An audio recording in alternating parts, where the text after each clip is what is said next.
নমস্কার বন্ধুরা, পশ্চিমবঙ্গ রাজ্য বাজেট 2026 নিয়ে কিন্তু একটি অত্যন্ত গুরুত্বপূর্ণ আপডেট কিন্তু সামনে আসছে। আগামী বিধানসভা ভোটকে সামনে রেখে রাজ্য সরকারের বছরের পূর্ণাঙ্গ বাজেট কিন্তু বদলে ভোট অন অ্যাকাউন্ট বাজেট পেশ করতে চলেছে। বাজেট পেশ কবে হবে? আগামী কিন্তু 1 ফেব্রুয়ারি কিন্তু বাজেট পেশ হওয়ার কথা কিন্তু রয়েছে। তো সাধারণ মানুষের জন্য কি কি বড় ঘোষণা থাকতে পারে তা নিয়ে কিন্তু আজকের এই ভিডিওতে আমরা বিস্তারিত আপনাদের সাথে আলোচনা করব।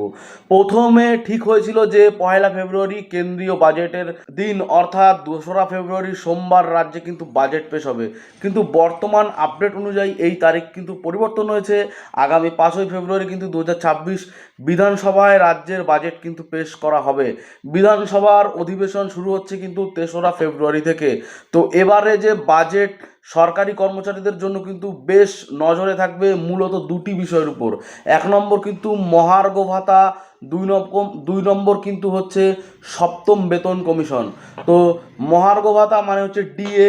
বাজেটের অধিবেশনে রাজ্য সরকার কর্মচারীদের জন্য কিন্তু নতুন করে ডিএ বা মহার্ঘ ভাতার ঘোষণা কিন্তু প্রবল সম্ভাবনা কিন্তু রয়েই যাচ্ছে। তো 2026-এর বিধানসভা ভোটের আগে কিন্তু নতুন বেতন কমিশন গঠন সম্পর্কে কোনো ইঙ্গিত বা ঘোষণা সরকার কিন্তু দেয়নি, সেই দিকে কিন্তু আমাদের সকলের কিন্তু লক্ষ্য থাকবে। তো 5ই ফেব্রুয়ারি বৃহস্পতিবার বাজেট পেশের পর কি কি সুবিধা সাধারণ মানুষ এবং সরকারি কর্মচারীরা পাবেন তা কিন্তু সবার আগে জানতে আমাদের চ্যানেলে চোখ রাখুন, এবং ভিডিওটি ভালো লাগলে অবশ্যই কমেন্ট করে জানান। আর এরকম ধরনের ভিডিও পেতে আমার চ্যানেলটিকে সাবস্ক্রাইব করে রাখুন। তো বন্ধুরা, সবাই সুস্থ থাকবেন, ভালো থাকবেন, আবার দেখা হবে পরবর্তী কোনো ভিডিও নিয়ে।